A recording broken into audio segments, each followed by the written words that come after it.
Si me acompañan por favor al Evangelio de Juan, al capítulo número 3, versículo número 14.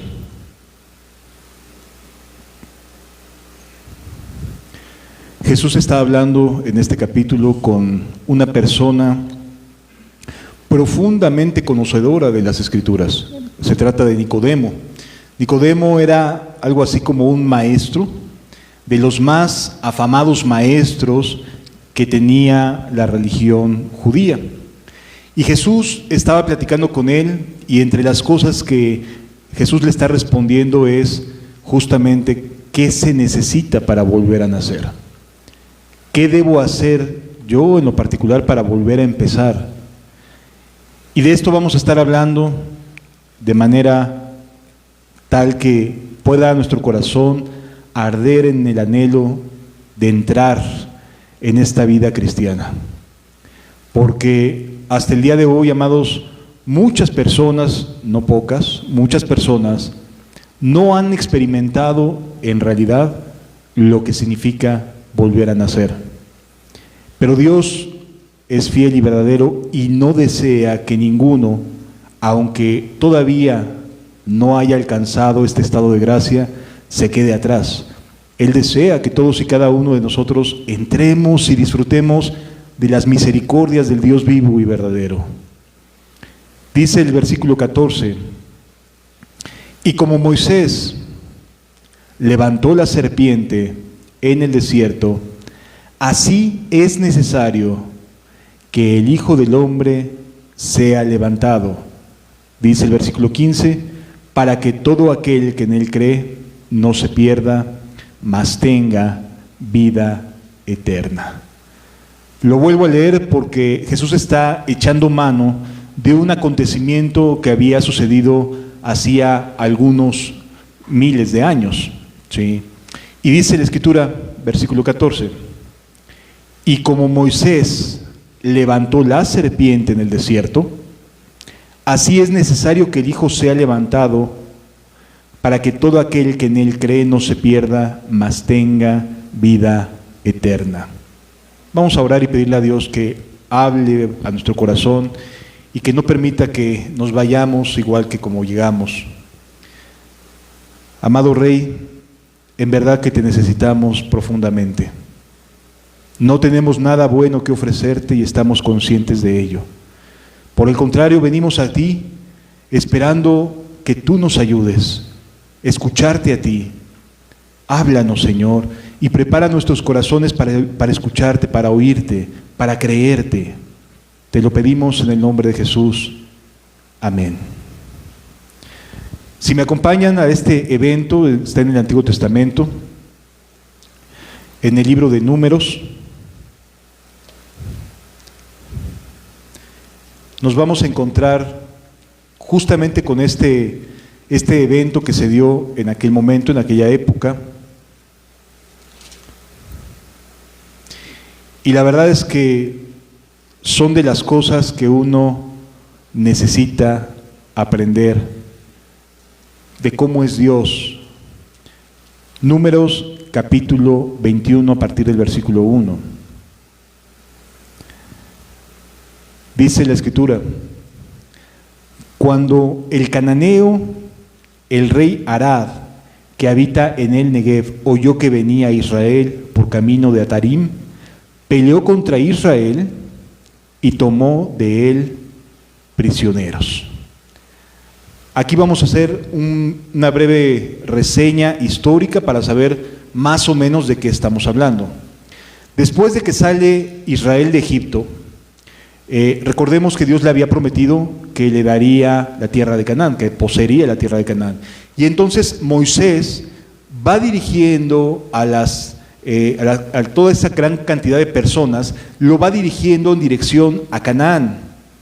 Y la primera ciudad con la que se topan de Canaán viniendo de Egipto es la ciudad del rey Arad.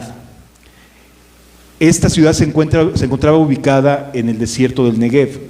Vamos a ver una diapositiva para que veamos más o menos. Aquí está el Mar Rojo, hacia arriba donde está el círculo es el desierto del Negev, ¿sí? El pueblo venía subiendo de la península del Sinaí hacia la tierra de Canaán, y el primer pueblo con el que se topan es justamente con esta ciudad, este rey Arad. Y hay un choque militar, se enfrentan los israelitas contra esta ciudad y ninguno pierde, pero toma prisioneros el rey Arad de entre el pueblo de Israel. Y entonces esta toma de prisioneros le provoca al pueblo una angustia. Si esta es la primera vez, es la primera confrontación oficial que tenemos, ¿cómo nos va a ir más adelante? Y aunque tenemos las promesas de Dios, pues no somos militares. Recordemos que todos ellos habían salido de la esclavitud, ninguno era militar. De hecho, el imperio egipcio se encargó de que no supieran usar armas, se dedicó a que trabajaran con ladrillos. Armas no sabía usar el pueblo de Israel, ¿sí? Entonces no era un ejército para nada diestro ni preparado. Apenas habían logrado usar los azadones para poder hacer algunas espadas, no tenían experiencia militar. Por lo tanto, el primer choque que tienen, salen empatados, pero lamentablemente capturan a varios de los ciudadanos de Israel, de los del pueblo de Israel. Y esto los deja, como debería dejarnos a todos, con la necesidad de que Dios nos rescate, con la necesidad de que Dios nos ayude, porque no somos aptos para la guerra. Así se veía el pueblo. Y el primer choque se los demostró. No somos aptos para la guerra. Los carros del faraón fueron aplastados por las olas del agua que Dios tiró sobre ellos. No fue una victoria de Israel porque fueran diestros en la batalla, sino porque Dios había vencido a Faraón y a sus carros del faraón, ¿sí?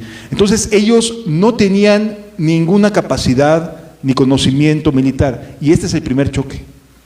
Y entonces se topan con que ahora sí tenemos que poner manos a la obra, y entonces se genera esta angustia de darse cuenta que capacidad pues no tenían, ¿verdad?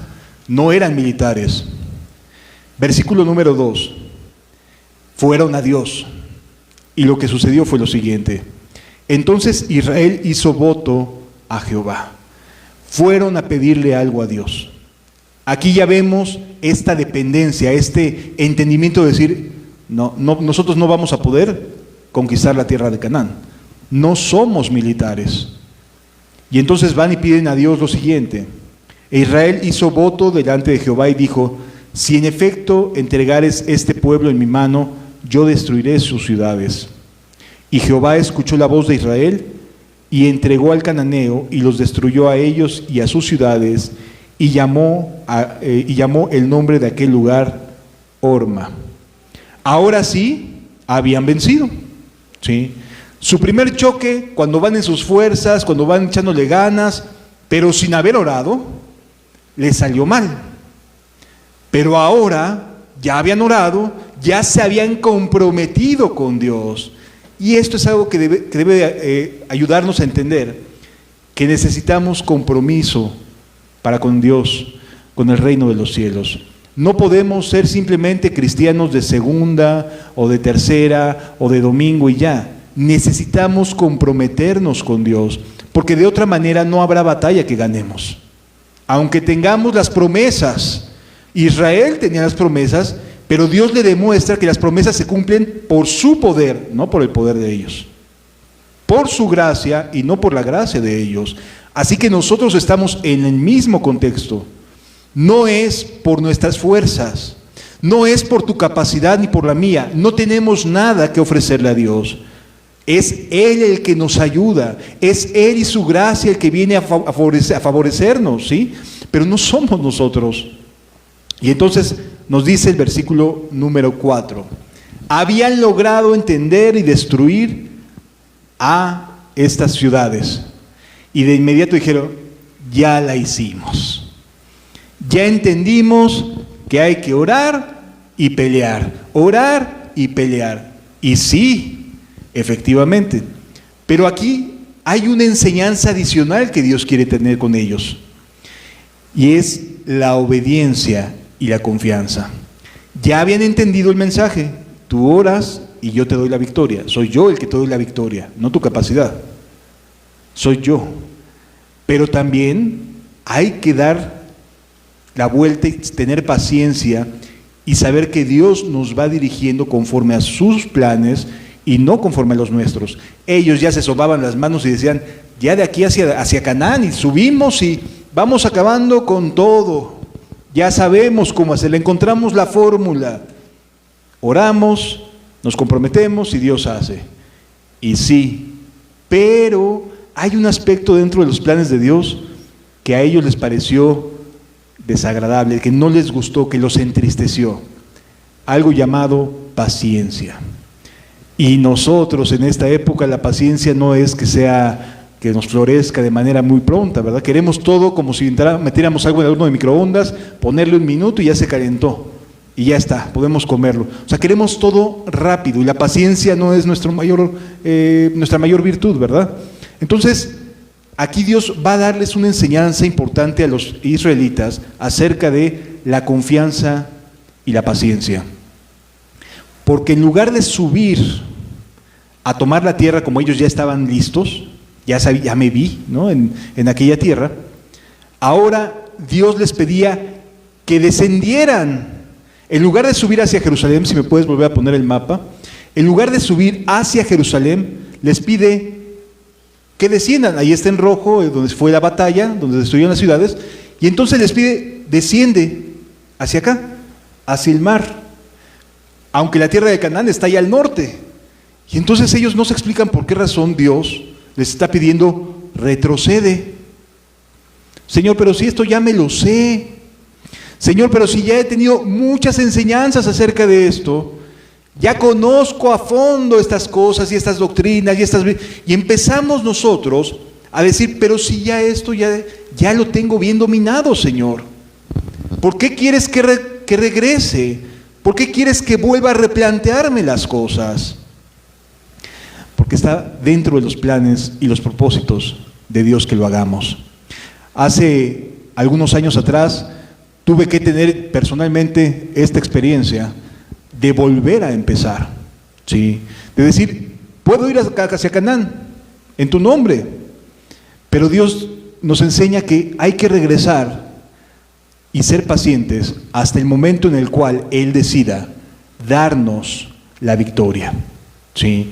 Y no quiere decir que el retroceder hacia abajo, hacia el Mar Rojo, implicaría una pérdida, pero los israelitas sí lo vieron así. Sí lo entendieron como estamos retrocediendo en lugar de ir hacia arriba, hacia las tierras que Dios nos prometió, de donde fluye leche y miel. ¿Qué está pasando? Y lo sucedido es lo que nos narra el versículo 4. Después partieron del monte de Hor, camino al Mar Rojo, para rodear la tierra de Edom. Y se desanimó el pueblo por el camino. ¿Por qué otra vez? ¿Qué no estoy listo? ¿Qué no estoy ya preparado para subir a tomar la tierra de Canaán, Señor? Este desánimo, y esto es bien importante que lo podamos entender, porque derivado de este sentimiento se generó pecado. Sí. Y esto es algo que debemos de cuidar en nosotros, en nuestros corazones. El desánimo puede colocarte en una posición donde ofendas a Dios.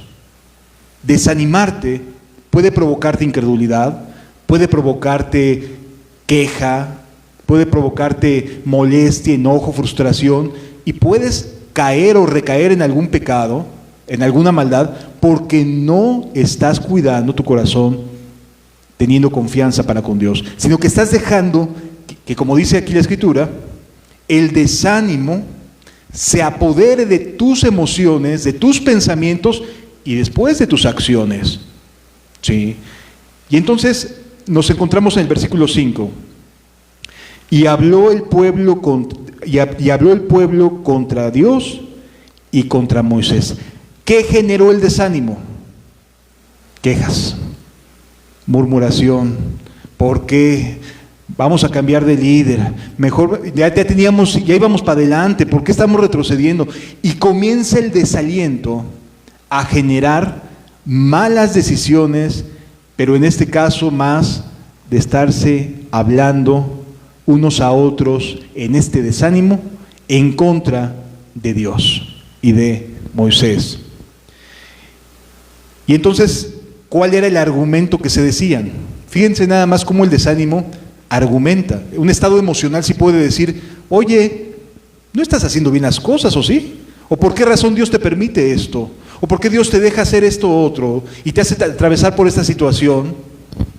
Y dice aquí la Biblia, ¿por qué nos hiciste subir de Egipto? Ahí ya vemos ingratitud, ¿estamos de acuerdo? O sea, ya vemos que el corazón ya se había desanimado al punto que estaba enojado, se sentía frustrado. Y en lugar de ir a Dios y decir, Señor, ayúdame, dame confianza, dame paciencia, te ruego que me rescates porque me están viniendo toda esta cantidad de pensamientos que me están diciendo que estoy en retroceso en lugar de ir avanzando. En lugar de eso, ellos dijeron, ¿por qué nos hiciste subir de Egipto para que muramos en este desierto? Oye, llevan ya cuántos meses avanzando y no estaban muertos, ¿verdad? No se habían quedado sin comer, no se habían muerto en el desierto, pasaron en medio del mar, se elevaron dos murallas del mar de un lado y del otro y pasaron en seco y no se habían muerto. No había ninguno de ellos que hubiera fallecido, no hubo una sola baja entre ellos. Y aún durante las 10 plagas, Dios había guardado a su pueblo de las 10 plagas. En la zona donde habitaban los hijos de Israel no sucedían las plagas que estaban pasando en su alrededor. ¿Por qué? Porque Dios estaba protegiéndolos, estaba cuidando de ellos. Pero ahora, en el momento en que Dios les pide paciencia, ellos lo interpretan la paciencia como retroceso. Ellos interpretan que Dios no está siendo bondadoso al llevarlos a donde los había prometido, porque estaban descendiendo en lugar de avanzar hacia arriba. Y esto les generó molestia, les generó desánimo. Mucho cuidado, amados hermanos, cuando te sientas desanimado. Lo mejor que puedes hacer es doblar tus rodillas e ir a Dios y hablar con Él de cómo te estás sintiendo. Porque si permites que ese estado de ánimo te gobierne y que los pensamientos empiecen a venir y tú les des entrada, puedes fácilmente resbalar y puedes pecar contra Dios. Y no solo contra Dios, sino también contra tu prójimo. Entonces, seamos atentos a que el desaliento no sea igual al por qué razón Dios permite, por qué Dios hace esto, por qué, a cuestionar a Dios en lugar de hablarlo con Él. Platícalo con Él, Él te va a dar la respuesta, de verdad, te va a dar las garantías. A lo mejor no lo vas a entender de momento, pero vas a orar y vas a sentir una bendita paz, que dices, bueno Señor, pues aquí estás. Y aunque parezca que yo estoy retrocediendo y que no me están saliendo bien las cosas, pues por alguna razón me estás dejando vivir esto. Le voy a echar ganas, Señor, confiando en ti. Sí. Siguiente pasaje dice, pues no hay ni pan, en este mismo, en el versículo 5 dice, pues no hay pan ni agua, y nuestra alma tiene fastidio de este pan liviano. O sea, ¿a qué grado había el desánimo hecho mella en sus corazones?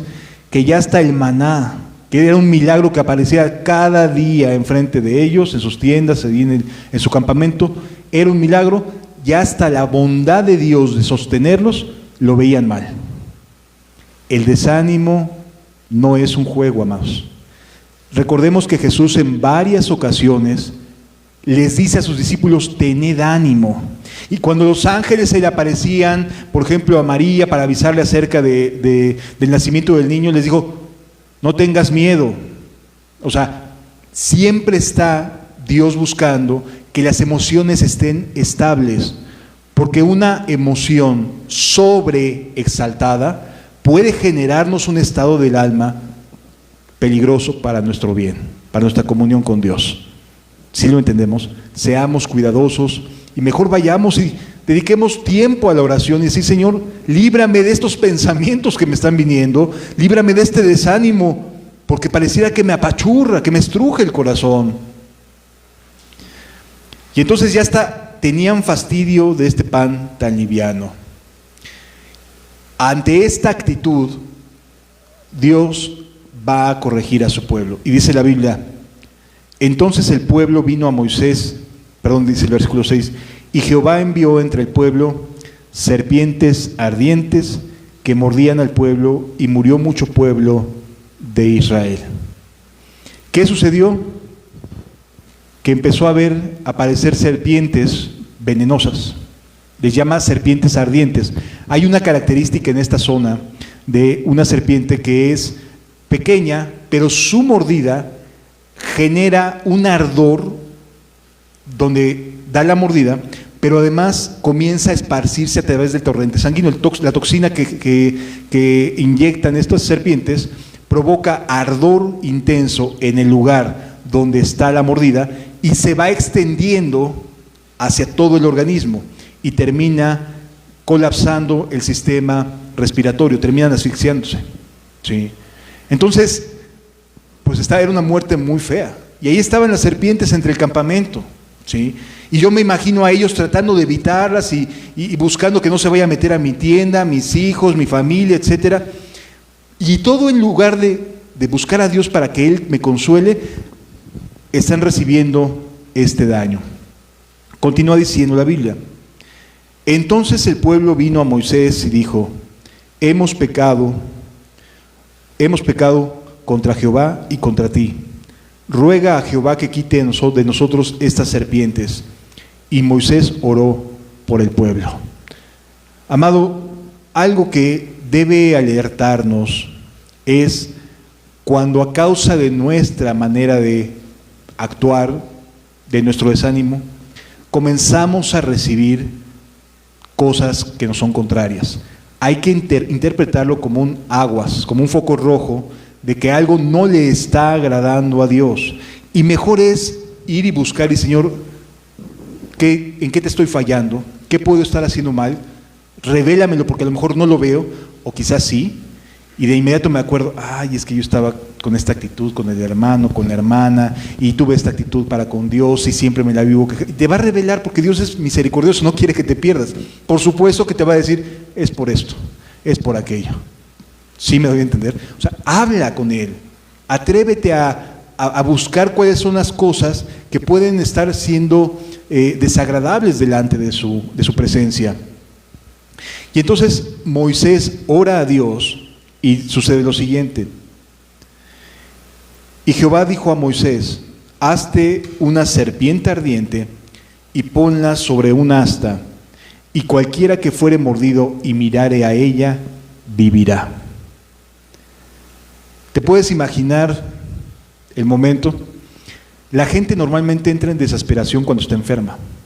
Cuando nos está yendo mal, entramos en este estado de angustia, de choque, de ¿por qué a mí? Y buscas la manera de sanar o de que se sane tu familiar. Todos estamos en ese estado. Y que de momento te digan, oye, nada más voltea a ver esa serpiente, esa asta y la serpiente ahí. Puede generar, y seguramente a la gran mayoría le va a generar de inmediato ¿a poco sí? O sea, no hay la confianza en muchos sentidos para mirar y que con solo mirar sea suficiente. Te lo está diciendo Dios. Sin embargo, el corazón del hombre siempre piensa que tiene que hacer algo más para poder obtener los beneficios. En ocasiones el ser humano tiene este sentido como de, no, pues no puede ser que no me pida nada y que solamente con mirarlo en la cruz pueda llenar mi vida y cambiarla por completo. La realidad es que sí, amados. Por eso Jesús usa este ejemplo 2000 años después, ¿sí? 1200 años más o menos después, cuando es su nacimiento. Entonces, este es el ejemplo que Jesús quiere transmitirnos. Dice, y cualquiera que fuere mordido y mirare a ella, vivirá. Y Moisés hizo una serpiente de bronce y la puso sobre un asta, y cuando alguna serpiente mordía a alguno, miraba a la serpiente de bronce y vivía. Y tenía que tener fe. Se necesitaba fe, porque ellos no estaban curándose ninguna herida, no se ponían ningún ungüento. Era, voltea y mira a la serpiente. O sea, aquí era una cuestión de confianza en lo que Dios había dicho. es lo mismo que sucede para volver a nacer. ¿Sí? Es exactamente lo mismo. Se requiere que podamos tener este encuentro con Cristo. Miren, amados, muchas personas cambian cuando comienzan a asistir a una congregación, cuando empiezan a tener contacto con la Biblia, comienzan a considerar a Dios en sus caminos. Por supuesto que cambian. Hay una moral que comienza a poner un estándar cada vez más alto, ¿sí? Y las personas se vuelven moralmente aceptables. Hay muchas personas que están acudiendo a congregaciones y sus conductas y sus vidas son socialmente muy respetables, pero no han tenido este encuentro con Cristo en la cruz, no han mirado a la cruz, solamente se han detenido en su maldad. En lugar de ir corriendo, ahora van caminando.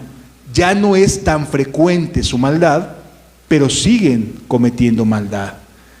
¿Qué se necesita? Mirar a la cruz. ¿Sí? En la cruz es donde todo tiene un punto final y un punto de inicio.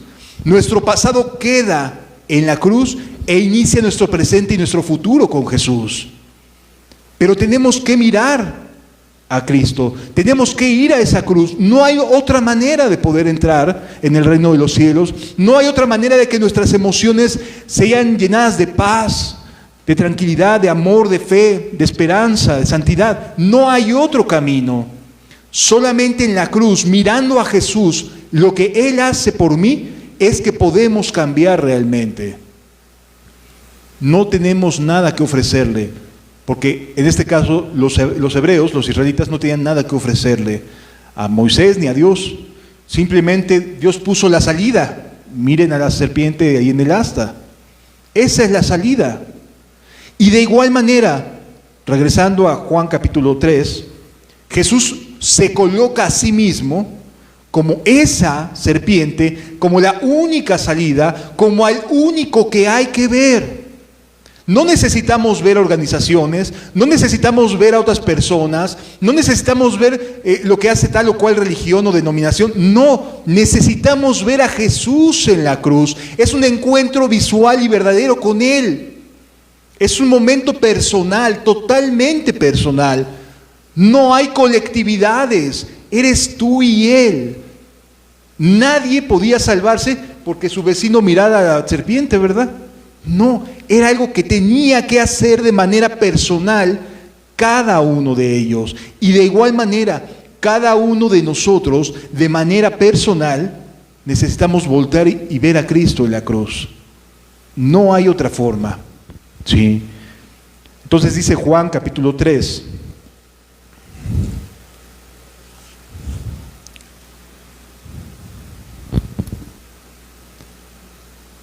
Versículo 14 en adelante, ahora sí lo vamos a leer todo corrido.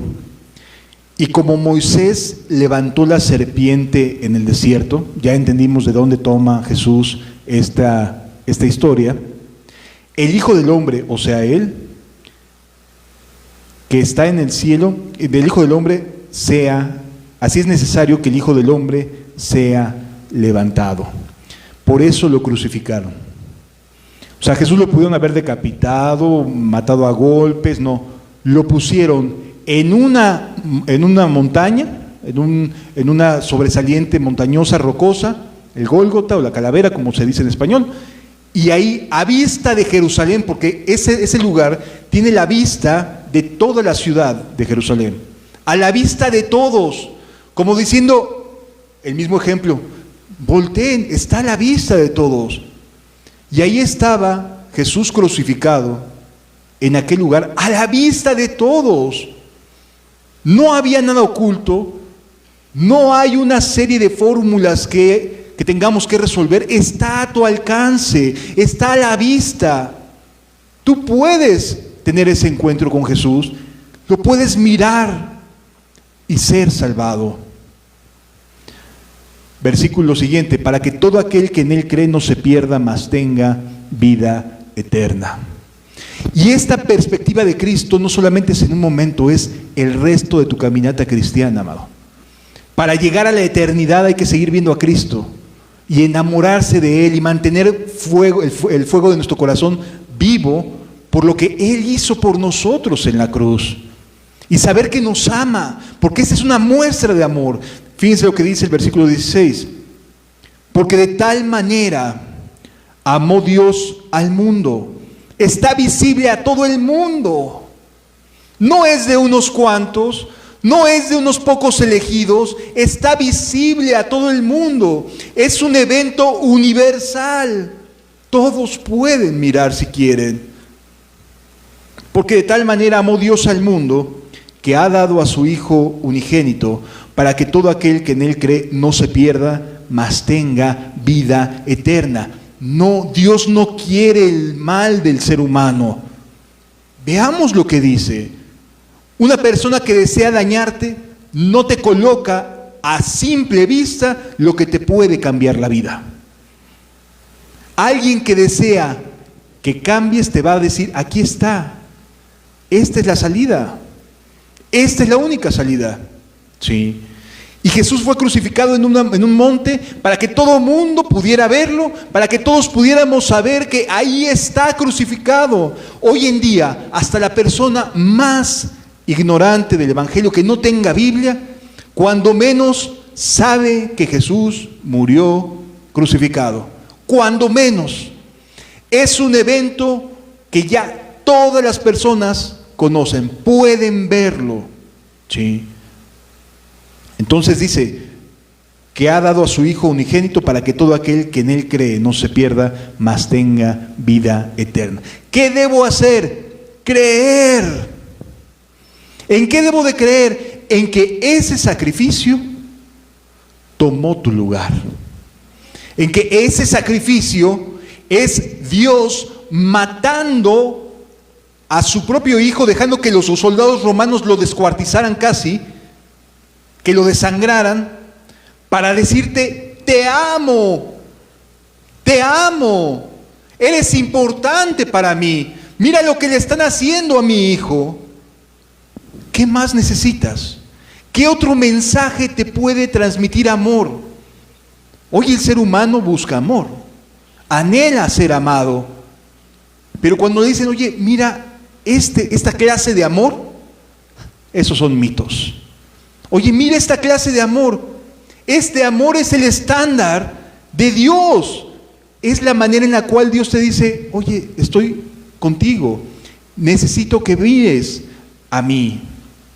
¿Sí me doy a entender, amados?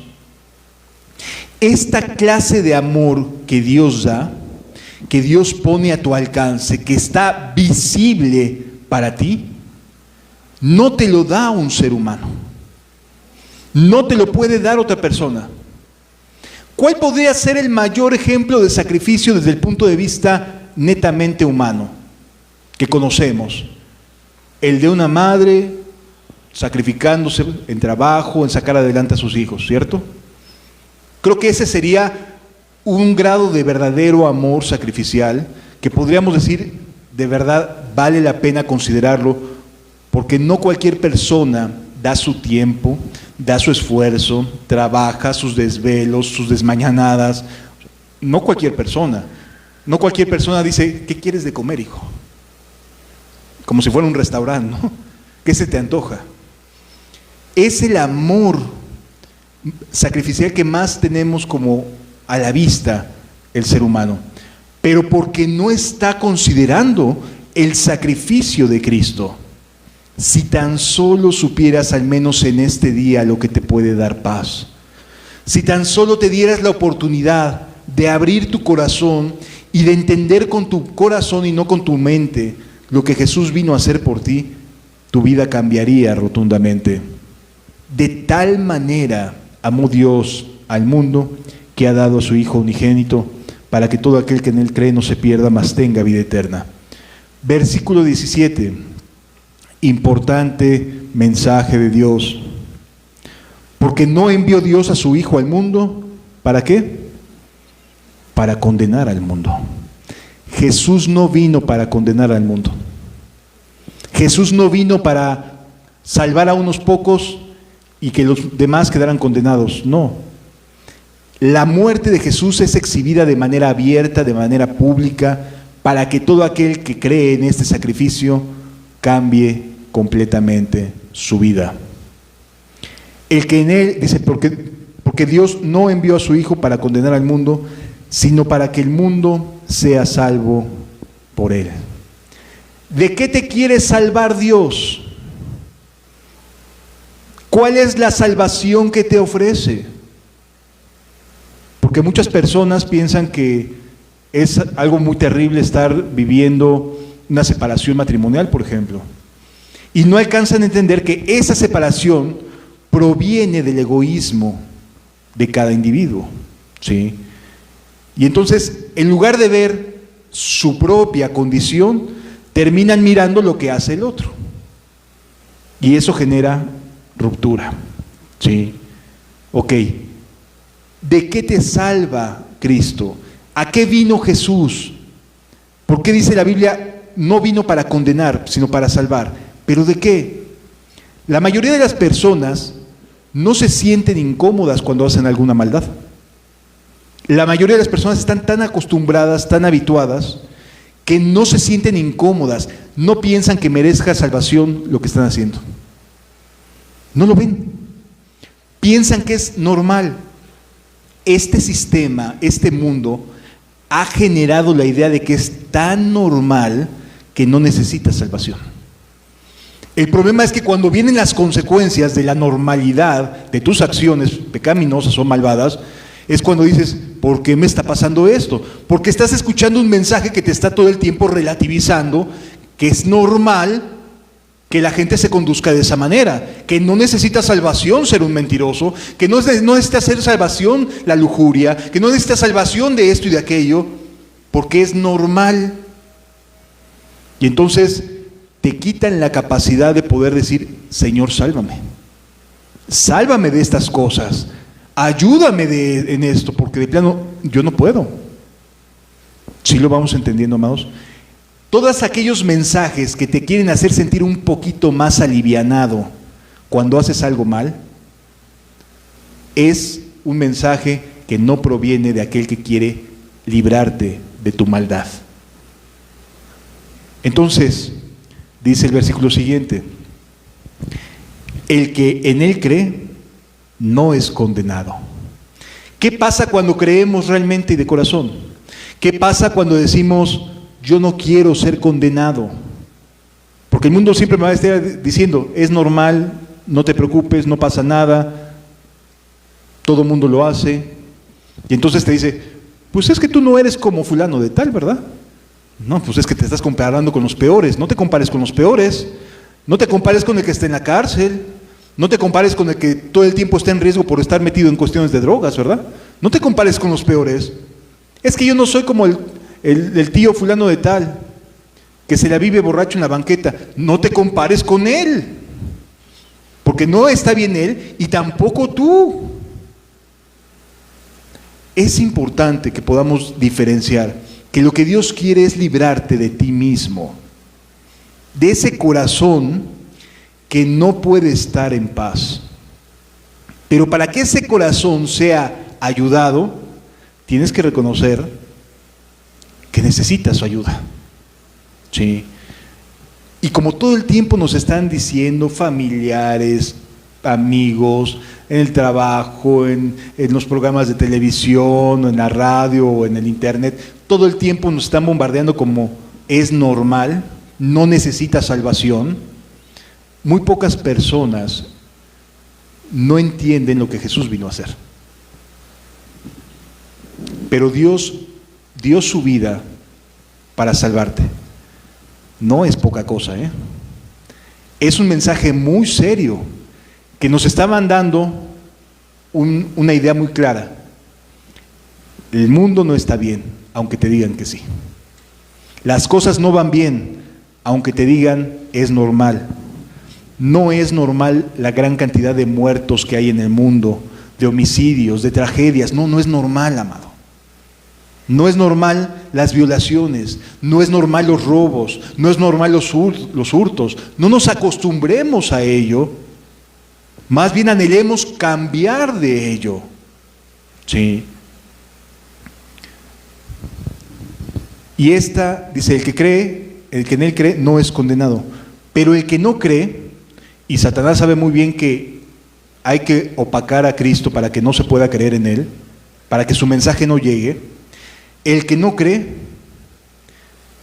dice, el que en Él cree no es condenado, pero el que no cree ya ha sido condenado, porque no ha creído en el nombre del unigénito Hijo de Dios. ¿Qué sucede?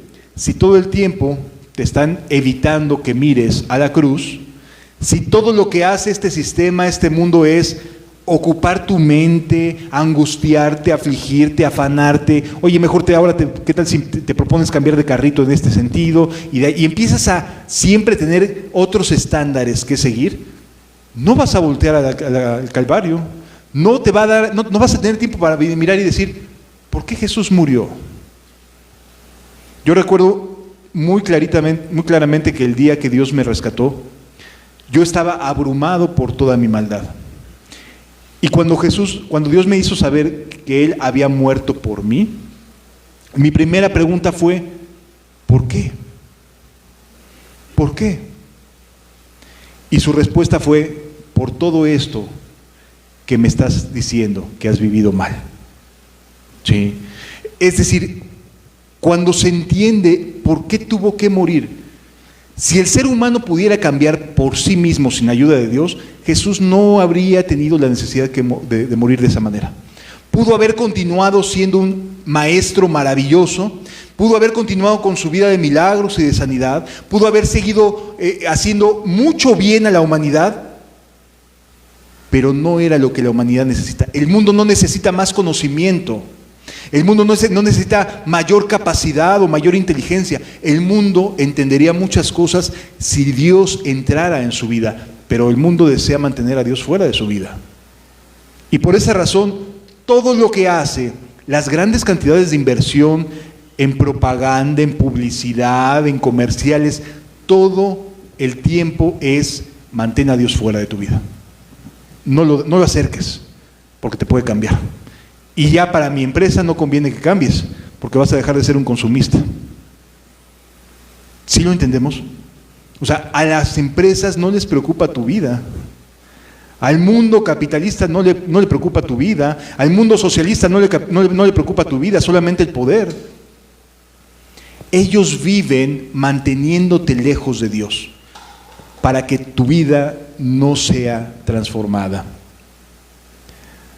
Versículo 19, y esta es la condenación, que la luz vino al mundo y los hombres amaron más las tinieblas que la luz, porque sus obras eran malas.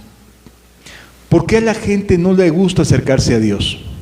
¿Por qué no te gusta acercarte? ¿Por qué no te gusta ser esforzado? ¿Por qué no te gusta estar expuesto continuamente a la palabra de Dios? Porque sabes que tus obras serían reprobadas. Porque sabes que tus obras no son buenas, aunque te argumentes la cantidad de argumentos y de pensamientos que quieras. ¿Por qué la gente busca iglesias o comunidades de cualquier religión donde sea más o menos fácil poder vivir tranquilos, refrenados de tanta maldad? En lugar de ir corriendo, pues vamos caminando. ¿Por qué? Porque finalmente sí existe una necesidad en el ser humano. Dice la Biblia, Dios puso eternidad en el corazón del hombre.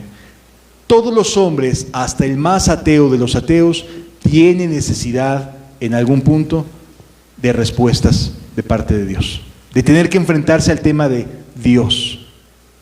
¿Sí?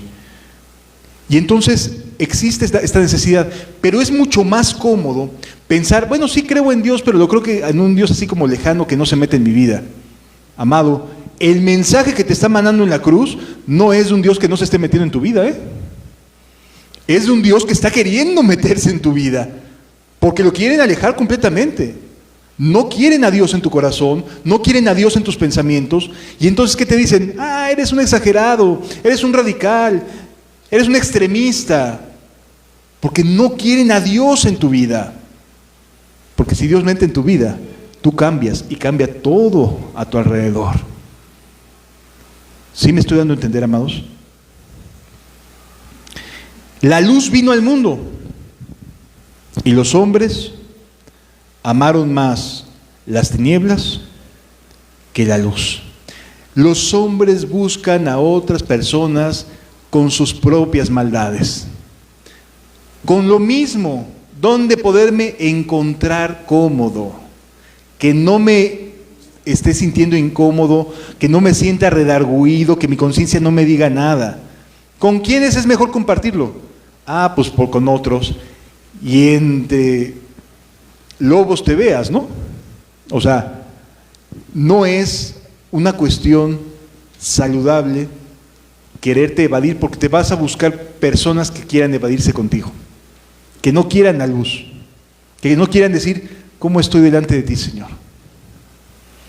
Lo mejor que podemos hacer es acercarnos a personas que amen la luz, o sea, que estén buscando cambiar, que no les dé pena decir, sí, yo soy un mentiroso, pero quiero dejar de serlo.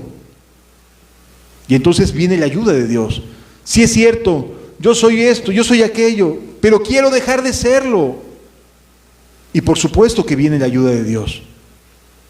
Pero amado, si nada más entre amistades, entre grupitos, nos estamos nada más ahí medio curando la herida de manera superficial, ¿cómo podremos entonces creer en aquel que vino a darnos un mensaje tan valioso en la cruz? Sí, no vamos a poder creer, porque Jesús vino para que tú cambies, no para dejarte como estás. Jesús vino para que no seas condenado. ¿De qué? ¿Cuál es la condenación? Que Él vino y dio al mundo un mensaje lleno de luz y de esperanza. Y los hombres están amando más las tinieblas que la luz. No lo quieren, no quieren el mensaje de Cristo. No desean que la luz entre en su corazón y deje ver lo que realmente hay allá adentro. No lo desean. Solamente algunos valientes, algunas personas se atreven a decir, alúmbrame, Señor. O sea, yo no quiero tener nada malo, y si hay algo que tenga que reflexionar y reconocer, ni hablar, sigo siendo mentiroso, bueno, entonces dentro, Señor, soy mentiroso, soy esto, o sea, pero quiero cambiar. Déjame ver a la cruz. Déjame saber que ese mensaje de amor es para mí. Ámame. Pero mira la cruz, amado. Continúa diciendo la Biblia. Y los hombres amaron más las tinieblas que la luz porque sus obras eran malas. Versículo 20. Porque todo el que hace lo malo aborrece la luz. Y este sistema se ha encargado de poner una especie de velo para que no se ame la luz, para que sus obras no sean reprendidas. Porque mira lo que dice, porque todo el que hace lo malo aborrece la luz y no viene a la luz para que sus obras no sean reprendidas. A las personas, al ser humano, no le gusta sentirse mal, no le gusta sentirse incómodo con lo que está haciendo. ¿Y entonces qué prefiere? Pues mejor no voy, ya se me hizo tarde, ¿no? Ya mejor no hago esto, ya evito la luz. Evito la palabra de Dios, porque la Biblia es la palabra de Dios, es la luz, es nuestra lumbrera. ¿Qué hago? Pues mejor me evito que me esté alumbrando. No quiero ser reprendido, no quiero que me estén señalando. Aquí nadie te señala Dios y tu conciencia es la que te señala. Sí.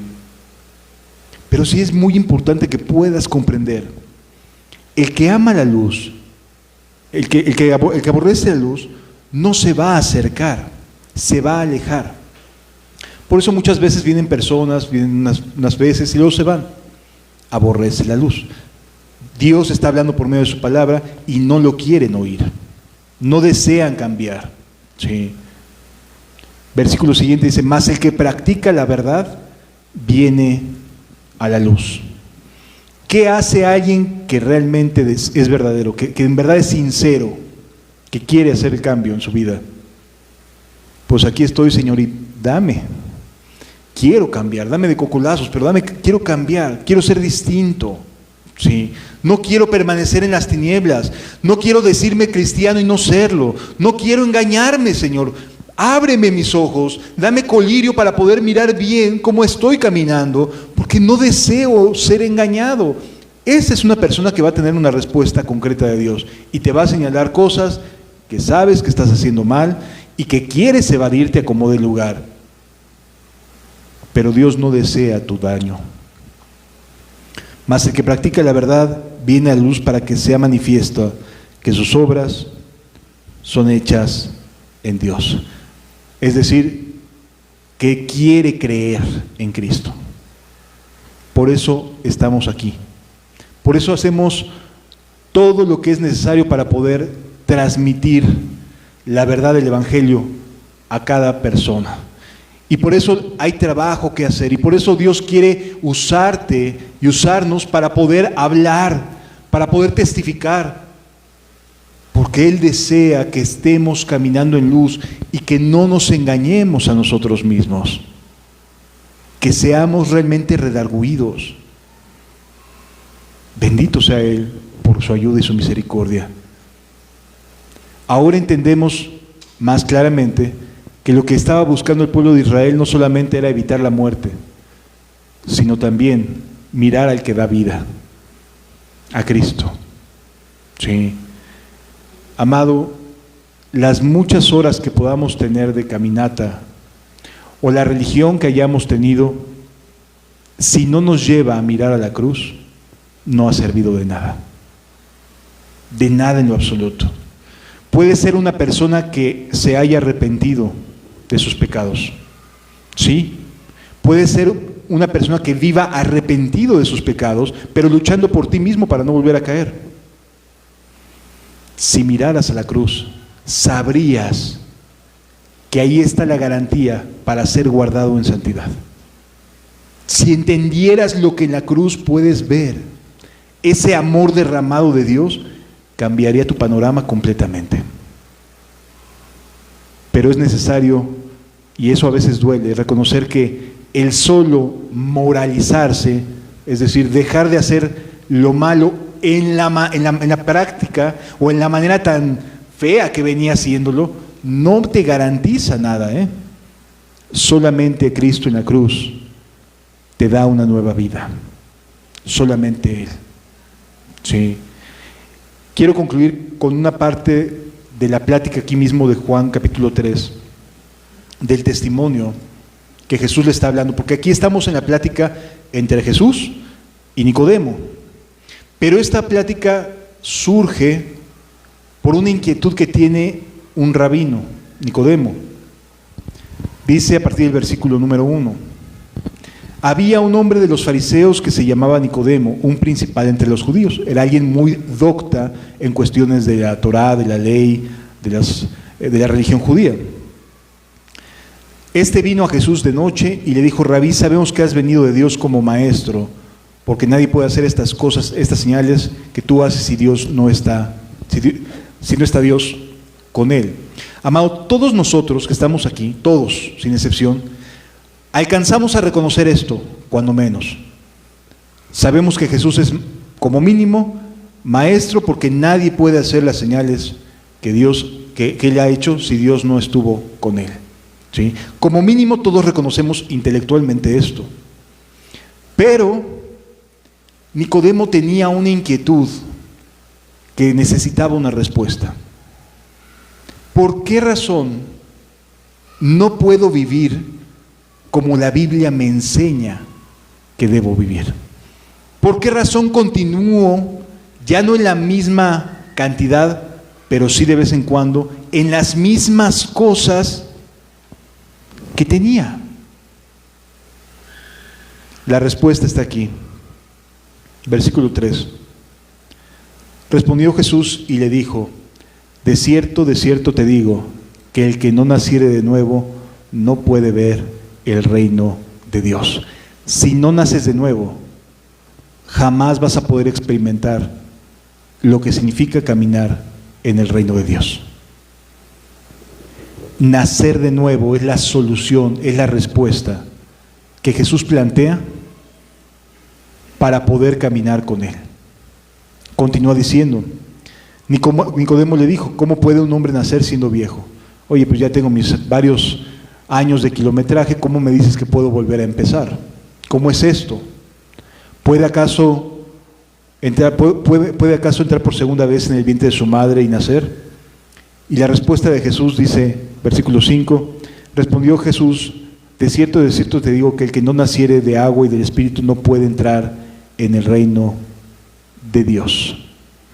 Nacido de agua y del Espíritu. Nacer del Espíritu es ir a la cruz. El Espíritu Santo te revela a Jesús. Es Él que te dice: oye, ven, quiero demostrarte lo que hice por ti. Sí. Y nacer de agua se refiere al bautismo de arrepentimiento de Juan. En otras palabras, se necesita, sí, tu actitud de deseo de cambiar, de dejar la vida que llevas, pero más Cristo en la cruz. Por eso muchas personas pueden ser moralmente capaces de vivir vidas decentes, pero sin ser cristianas, aunque crean que lo son. Solamente con Cristo ahí en la cruz podemos nacer del Espíritu y volver a empezar. ¿Sí lo entendemos, amados? Jesús vino a darte un mensaje y su crucifixión es un mensaje, y tú tienes que hacerte responsable de lo que haces con ese mensaje. ¿Vas a decidir ir a la luz o vas a quedarte con las mismas argumentaciones que todas las generaciones han dado y que quieren evitar que mires a Dios y vuelvas a empezar? La decisión es de cada uno de nosotros. Vamos a cerrar nuestros ojos y reflexionar